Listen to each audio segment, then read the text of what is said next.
Jesus, que era Deus em carne, deu a sua vida para expiar os nossos pecados, pagando assim na íntegra a nossa dívida para com Deus. Ninguém mais poderia fazer isso, porque todo o resto de nós temos pecado contra Deus. A única pessoa sem pecado que já viveu foi Jesus, porque ele era Deus em carne. Ele veio com o propósito principal de morrer uma morte expiatória. Mensagem de hoje, sua convicção sobre a crucificação de Jesus Cristo. Título da série, As Convicções pelas Quais Vivemos. A mensagem de hoje trata das nossas convicções sobre a crucificação de Jesus. Agora, é mais do que provável que você tenha muitas convicções sobre um monte de coisas. Qualquer vida eterna. O que queremos dizer por convicções sobre a crucificação de Jesus Cristo? Primeiramente, vamos para a primeira carta aos Coríntios, capítulo 2. O apóstolo Paulo tinha sido espancado e preso em Filipos, e saindo dali foi para Tessalônica, Bereia e alguns outros lugares. E Corinto era provavelmente a cidade mais corrupta daqueles tempos. Assim, quando ele chegou a Corinto, ele deixou bem claro que não iria discutir filosofias, e muitos deles creram. Paulo queria deixar bem claro que ele queria falar sobre uma coisa. Então, se você olhar para este segundo capítulo, começando no versículo 1, ele diz: Eu mesmo, irmãos, quando estive entre vocês, não fui com discurso eloquente, nem com muita sabedoria para lhes proclamar o mistério de Deus, pois decidi nada saber entre vocês, a não ser Jesus Cristo e este crucificado. E foi com fraqueza, temor e com muito tremor que estive entre vocês. Minha mensagem e minha pregação não consistiram de palavras persuasivas, mas consistiram de demonstração do poder do Espírito, para que a fé que vocês têm não se baseasse na sabedoria humana, mas no poder de Deus. Quando pensamos em crucificação, talvez todos nós tenhamos ideias diferentes acerca do que Deus tinha em mente. Mas meu objetivo é ajudar você a entender exatamente o que aconteceu. Era mais do que apenas um homem pendurado numa cruz. O que realmente aconteceu? O que aconteceu? E, além disso, como isso atinge você? Vamos dar uma olhada na primeira carta de Paulo aos Coríntios, capítulo 1, por um momento. Há aqui alguns versículos, 23 a 25, que dão uma ideia de quão importante era a crucificação de Jesus para o apóstolo Paulo. Ele começa dizendo no versículo 23, Nós, porém, pregamos a Cristo crucificado, o qual, de fato, é escândalo para os judeus e loucura para os gentios, mas para os que foram chamados, tanto judeus como gregos, Cristo é o poder de Deus e a sabedoria de Deus. Porque a loucura de Deus é mais sábia do que a sabedoria humana, e a fraqueza de Deus é mais forte que a força do homem. Normalmente, quando as pessoas pensam na cruz, elas visualizam pessoas penduradas, amarradas pelos pulsos, pregadas numa parede ou em algum outro lugar. Elas pensam em termos de um símbolo do cristianismo. Quero que você entenda o que é realmente. Paulo disse o quanto estava preocupado com esse assunto. Ele estava sendo confrontado por um grupo de filósofos que queria envolvê-lo em todos os tipos de ideias. Ele disse, eu tenho algo em mente, eu quero que vocês entendam o que aconteceu quando Jesus Cristo foi crucificado. Se alguém lhe perguntasse a respeito da crucificação, talvez você desse uma resposta muito simples. Quero que você anote isso. Quando temos uma convicção, estamos tão completamente convencidos de que algo é absolutamente verdadeiro que a gente toma uma posição independentemente das consequências. Então, quando as pessoas falam sobre a cruz, você diria, sim, eu acredito na cruz. Bem, vamos considerar alguns pontos muito importantes acerca da cruz, talvez alguns nos quais você não tenha pensado. Você acredita na cruz e você sabe que Jesus morreu na cruz, mas o que foi aquilo? Qual foi a morte de Cristo na cruz? Ele poderia ter morrido de outra forma, mas a Bíblia fala com toda clareza acerca da morte de Jesus na cruz. Quero que você olhe para um par de versículos, se você quiser. Em primeiro lugar, vamos dar uma olhada na primeira carta de Pedro, no primeiro capítulo, nos versículos 19 a 21. Vou lhe dar esses versículos. Espero que você seja suficientemente sábio para sublinhá-los. Ouça o que Pedro diz nesses versículos. Vamos começar com o versículo 19. Mas pelo precioso sangue de Cristo, como de um cordeiro sem mancha e sem defeito, falando da cruz, conhecido antes, veja isto, conhecido antes da criação do mundo, revelado nestes últimos tempos em favor de vocês. Por meio dele vocês creem em Deus, que o ressuscitou dentre os mortos e o glorificou, de modo que a fé e a esperança de vocês estão em Deus. Agora, quero que você vá, se quiser, para a Carta aos Efésios, capítulo 1. Estamos falando da cruz. Estamos falando, como tudo aconteceu. Embora judeus e romanos tivessem algo a ver com a morte de Jesus, a crucificação vai mais além.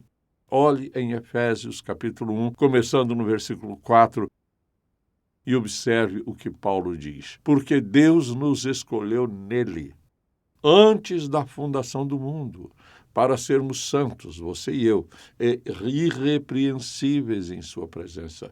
Em amor nos predestinou para sermos adotados como filhos por meio de Jesus Cristo, conforme o bom propósito da sua vontade. Aqui está o que ele está dizendo. Antes que você e eu entrássemos em cena, Deus já tinha planejado a morte de seu filho para expiar os pecados de toda a humanidade. Deus sabia que iríamos pecar antes que ele nos criasse. Quero que você perceba o que ele diz. Antes da fundação do mundo. Deus sabia que você estaria salvo. Deus sabia que alguns não seriam salvos. Deus estabeleceu um plano incrível de redenção para toda a humanidade. Por isso, foi incrível a reação de Deus. Se você observar, como ele disse, eu amo esta passagem. Veja o que Paulo diz aos Efésios. Veja, em amor nos predestinou para sermos adotados como filhos por meio de Jesus Cristo, conforme o bom propósito da sua vontade. Essa foi uma escolha que ele fez. Deus escolheu nos salvar através do seu Filho. Quando ele diz, Deus nos escolheu nele antes da criação do mundo, a cruz é tudo sobre como Deus cumpriu seu plano predestinado para salvá-lo, para me salvar e salvar cada pessoa perdida. Isso é tudo sobre a cruz. Trata-se de Deus que planejou a salvação da humanidade. E ele não planejou isso no jardim do Éden, depois que Adão e Eva pecaram. Ele planejou antes da criação do mundo. Ele foi motivado por três coisas, isto é, porque Deus escolheu salvar a humanidade sabendo que ela ia cair. Bem, seu primeiro motivo era nossa pecaminosidade. A Bíblia diz que todos pecaram e ficaram destituídos da glória de Deus. Isto é, nós o perdemos. Todos nós pecamos. Fico espantado com algumas pessoas que encontro, e eu adoro conhecer pessoas que não são cristãs, porque eu descobri em que elas acreditam. Se eu falar de pecado, a conversa fica perto de terminar. Enquanto falamos de outra coisa, tudo bem, estou contente de vê-lo, pastor. Mas então, quando você começa a falar de pecado, o clima muda. Mas ouça, é Deus quem disse que todos pecaram. Ou seja, violaram a lei dele, quebraram a lei de Deus. Todos nós pecamos e ficamos aquém do que Deus planejou para nós. Assim, um dos seus propósitos, um de seus objetivos é o perdão. Todos nós temos pecado contra ele. Temos de lidar com o pecado de alguma forma. Nós podemos ignorá-lo, pagar o preço, ou podemos ser perdoados. 3 motivos: a pecaminosidade da humanidade e, em segundo lugar, o amor de Deus. Vamos examinar um versículo aqui, especialmente em Romanos, capítulo 5. Deus tinha em mente nossos pecados, mas Ele também tinha em mente seu amor incrível por nós. E neste 5º capítulo de Romanos há muitos versículos maravilhosos. Mas se você vai procurá-lo, é o versículo 8, quando Paulo diz ele de forma linda. Ouça, mas Deus demonstra seu amor por nós. Cristo morreu em nosso favor, quando ainda éramos pecadores. O que o motivou foi o seu amor por nós. Seu amor trouxe a nossa salvação. 3 motivos. Primeiro de tudo, nossa pecaminosidade. Estávamos perdidos. Em segundo lugar, o seu amor o motivou a fazer alguma coisa. E a terceira coisa que o motivou foi a sua justiça. Agora veja isto com cuidado, porque aqui está o cerne do Evangelho. Deus disse, a alma que pecar, essa morrerá. Cada pessoa que peca contra Deus fica sujeita ao julgamento, vai comparecer perante o tribunal. Nenhum de nós pode reivindicar justiça. Ninguém pode afirmar ser bom o suficiente para ser aceito por um Deus santo, que diz que a alma que pecar, essa morrerá. O salário do pecado é a morte, mas aqui está o amor de Deus amando-nos como só Ele o faz. Mas Deus é um Deus justo, Ele é um Deus justo. Significa que Ele já decretou que a alma que pecar, essa morrerá. Mas Ele é um Deus justo. Portanto, se Ele quer nos salvar, como Ele faz isso? Como Deus pode ser justo e santo, quando Ele já condenou o pecado? E assim, muitas vezes, as pessoas dizem, bem, eu só peço a Deus para que me perdoe e só vou confiar que Ele me perdoe. Isto não é a maneira certa de crer. Olhe para este conflito. A humanidade pecadora, o incrível amor de Deus e a justiça dele. A justiça de Deus. Deus já decretou que o pecado é mau e ímpio e nos separa dele. E ainda, ele demonstra o seu amor para nos salvar. Então, como é que um Deus amoroso salva um mundo de pecado e ainda continua sendo justo? Bem, você vai se lembrar, por exemplo, voltando ao Antigo Testamento, que houve um derramamento de sangue de touros, de bodes, de cordeiros, de ovelhas e de pombas e muito mais. Tudo isso simbolizava algo. Tudo isso estava contando uma história. Estava dizendo a verdade de que um dia esses sacrifícios dariam lugar a um sacrifício perfeito, oferecido uma vez por todas, que é a morte do Filho de Deus. Mas é claro que, na época, o povo não entendeu isso. Assim, o que estava acontecendo era que Deus, sendo fiel a si mesmo, estava preparando o pagamento do seu e do meu pecado através da morte expiatória de Jesus, que era Deus em carne e que perdoou os nossos pecados, pagando com a sua vida a nossa dívida de pecado na íntegra. Ninguém mais poderia fazer isso, porque todos nós havíamos pecado contra ele. A única pessoa que já viveu sem pecado foi Jesus, porque ele era Deus em carne. Ele veio com o propósito principal de morrer uma morte expiatória. E não apenas morrer, mas morrer uma morte expiatória, uma morte que era um pagamento. Jesus veio como pagamento de Deus para o seu e o meu pecado. E ele sofreu para cumprir todas as figuras de touros, ovinos e caprinos, cordeiros. Todas essas coisas eram apenas uma previsão do que ia acontecer. Então, quando Jesus foi para a cruz, ele morreu na cruz como pagamento pelos seus e os meus pecados. Então, quando falamos da cruz, estamos falando de uma transação que ocorreu. Nosso Pai Celestial enviou seu Filho não apenas para viver esses 33 anos, mas com o propósito principal de morrer. Ele tinha que ser divino. Ele tinha que ser o Filho de Deus. Ele tinha que ser uma pessoa da Trindade, pois ninguém mais poderia morrer pelos nossos pecados. A cruz é o epítome, o coração, o núcleo da vida cristã.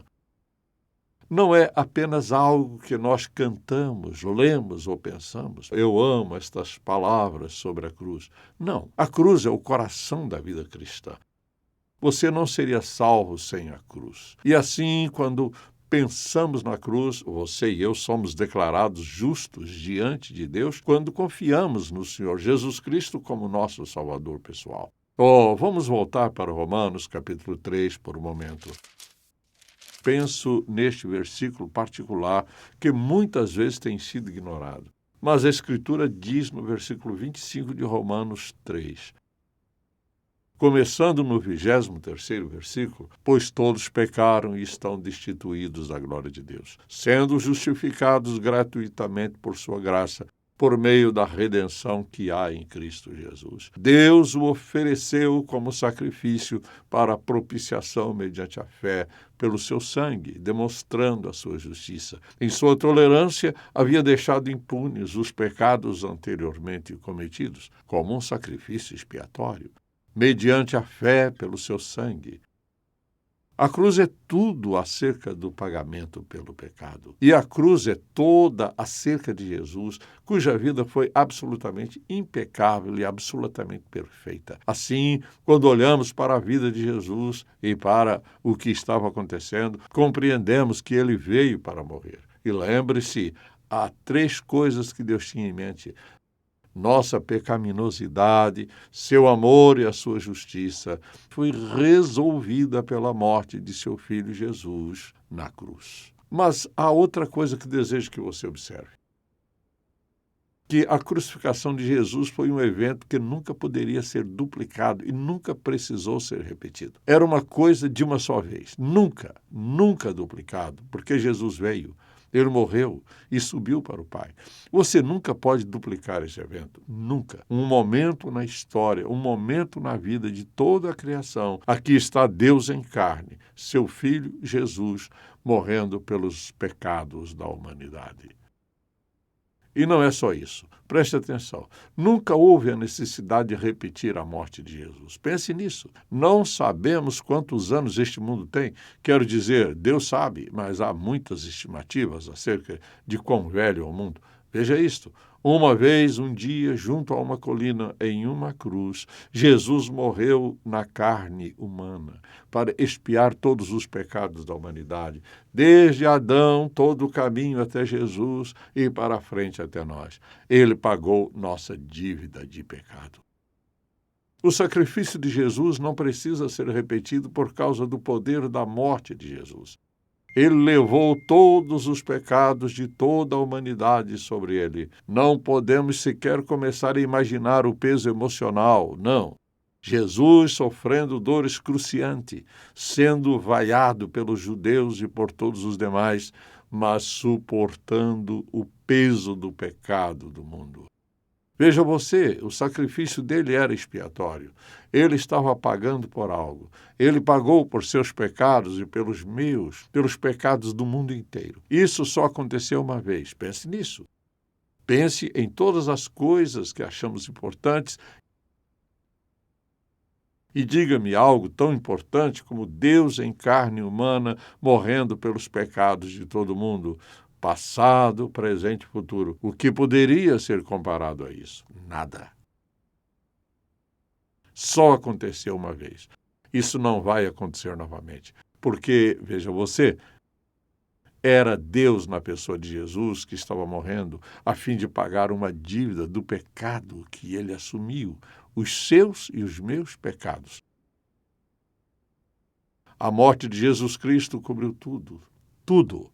Nada ficou de fora. Não há nada que se compare à morte dele. Quando ele morreu, sua morte mudou o passado, o presente e o futuro. Por isso, você e eu vivemos na presença do Deus Todo-Poderoso. Ouça, nosso futuro está definido se o nosso nome está escrito no livro da vida do Cordeiro, se confiamos em Jesus como nosso Salvador. Aqui está o que ninguém pode responder. Quem pagou por seus pecados?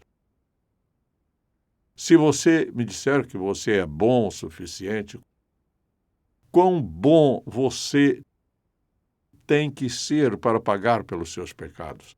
Você não pode responder a essa pergunta. Quando alguém diz, bem, eu não acredito que há apenas um caminho. Qual é a outra maneira? Veja isto. trata-se de uma armadilha que eles prepararam para eles mesmos. Se eles acham que vão ser salvos porque são bons, quão bom devem ser? Eles não podem responder. Em segundo lugar, se Jesus não é a única maneira, qual é a outra? A outra maneira tem que ser algo que você faz, ou a sua bondade, ou as suas obras, ou o que quer que seja. É uma armadilha. Há apenas um caminho. Há apenas um só Salvador e um só caminho. Esta é a palavra de Deus. E ouça, não só é a palavra de Deus, mas eu penso nisso. Ele está voltando. Ele está voltando. Então eu perguntaria a alguém: o seu Deus vai voltar? E a resposta seria: não. Como é que você vai encarar Deus com o seu pecado? Você pode pensar em qualquer coisa, mas você nunca será capaz de pensar em algo que o faça aceitável diante de Deus, ou você estaria dizendo que Deus cometeu um erro horrível. Ele matou seu filho unigênito. Ele poderia ter feito isso de outra maneira. Que caminho seria a outra maneira? Tudo seria resumido à forma como somos bons. E como não somos bons, nada disso funciona. A cruz é o único caminho para o céu, a única forma de salvação. Porque Deus amou o mundo de tal maneira que deu seu Filho unigênito para que todo aquele que nele crer não pereça, mas tenha a vida eterna. A cruz não é algo que você simplesmente veste em torno de seu braço, em torno de seu pescoço. É o evento mais importante na história da humanidade. Nada pode ser comparado a ela. Nada pode fazer o que ela fez. Jesus morreu pelos seus e os meus pecados. Filho de Deus amou tanto você que foi para a cruz a fim de pagar sua dívida de pecado em cheio, completamente. Você já confiou em Jesus como seu Salvador? Estou falando de você, se já aceitou Jesus Cristo como Filho unigênito de Deus, que foi para a cruz, morreu pelos seus pecados e pagou a sua dívida de pecado. Você já o recebeu como seu Salvador e Senhor e Mestre? Você acreditou nele para o perdão dos seus pecados? Qualquer outra coisa que você faça é inadequada. A razão pela qual a morte de Jesus não precisa ser repetida é porque ela é suficiente. Uma vez em toda a história da humanidade, Jesus morreu pelos seus pecados. Ou você recebe Jesus como seu Salvador pessoal, ou aqui está o que você fará. Assuma todo o peso da culpa do seu pecado diante do Deus Santo e seja separado de Deus por toda a eternidade. É Jesus ou não é nada? É Jesus de uma única maneira. Jesus, o único caminho. Porque ele é o único que pagou por seus pecados e que o pagamento foi aceito pelo Pai. Como sabemos disso? Pela ressurreição de Jesus, que é como uma declaração de Deus Pai de que tudo foi totalmente pago. Esta é a prova. A prova está na ressurreição. Então, como somos abençoados por sermos salvos? Como somos abençoados? Mas esta é uma mensagem que devemos dizer ao mundo inteiro. Essa é a nossa missão, fazer que as pessoas se tornem seguidoras de Jesus. Pai, nós te amamos e louvamos o teu nome por tua bondade e amor por nós. Não podemos sequer compreendê-lo totalmente. Nossas mentes não podem compreender plenamente o que Jesus fez na cruz, mas tu deixaste claro o suficiente para que nós não tivéssemos que enfrentar a vida sem Jesus. Eu oro, por favor, de alguém que está assistindo aqui, alguém que está ouvindo ou assistindo, que neste momento seja sábio o suficiente para fazer esta simples oração. Ó Pai, pequei contra ti, uma e outra vez. Venho a ti sabendo que não mereço nada. estou admitindo que sou um pecador. Estou te pedindo perdão dos meus pecados, crendo que Jesus pagou o preço na cruz. Estou pedindo que me salves agora, em nome de Jesus. Amém. Se você foi abençoado pelo programa de hoje, por favor, visite-nos em ministérioemcontato.com. Ou se você deseja receber uma oração, ligue 0800 891 3597. Adoro ter um bom começo, criando aqueles pequenos momentos que dão valor ao dia. E o tempo com Deus é a parte mais gratificante de todos eles. Todos os dias na sua presença é um incentivo. As devoções me conectam com Deus e Ele faz o meu dia.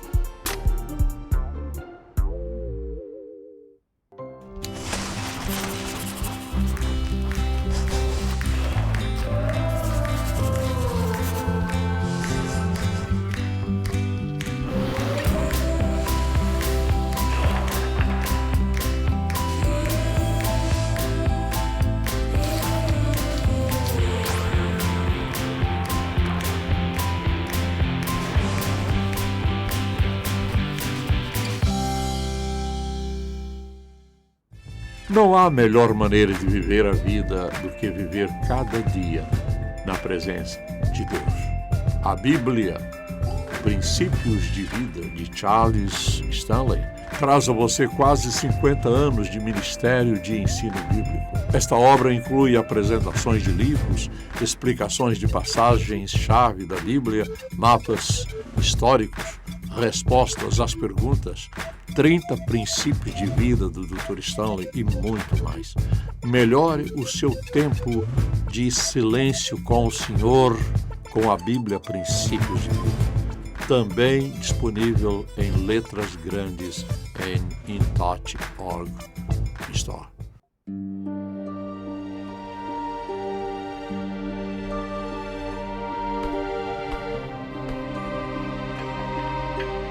Você valoriza a escolha de Deus o suficiente para esperar?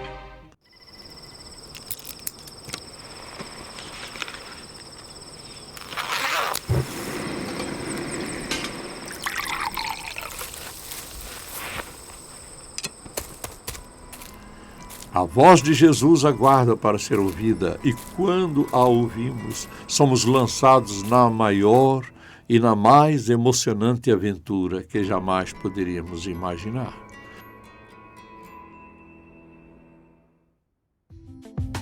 Como você vai viver a sua vida? Vai vivê-la obedientemente diante de Deus ou vai comprometer suas convicções? Um crente obediente que não compromete a sua fé é uma potência nas mãos de Deus. Dinheiro, relacionamentos, fé, emprego, teologia. Se você tem perguntas difíceis, Dr. Charles Stanley tem respostas bíblicas em seu Manual para a Vida Cristã. Este abrangente manual é a sua fonte de respostas para as questões da vida cristã e da doutrina. Prático, bíblico e fácil de usar, o Manual para a Vida Cristã de Charles F. Stanley é o livro que você vai consultar sempre e sempre. Solicite o Manual para a Vida Cristã no InTouch.org. Tocando o mundo com uma paixão por Deus e compaixão pelas pessoas. Em Contato com o Dr. Charles Stanley. É uma produção da InTouch Ministries, Atlanta, Geórgia, Estados Unidos. Este programa só é possível pela graça de Deus e a fidelidade de nossos parceiros de ministério ao redor do mundo.